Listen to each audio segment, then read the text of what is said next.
6 দিন পরে নখ খসে যাবে, 9 দিন পরে চুল।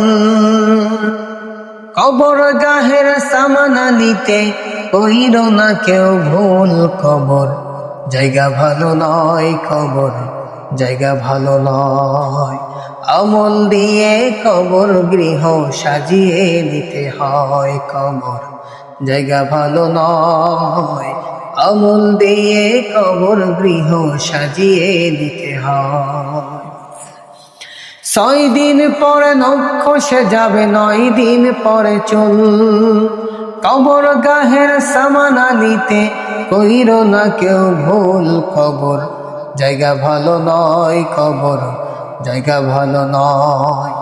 আমল দিয়ে কবর গৃহ সাজিয়ে নিতে হয়। আমল দিয়ে কবর গৃহ সাজিয়ে নিতে হয়।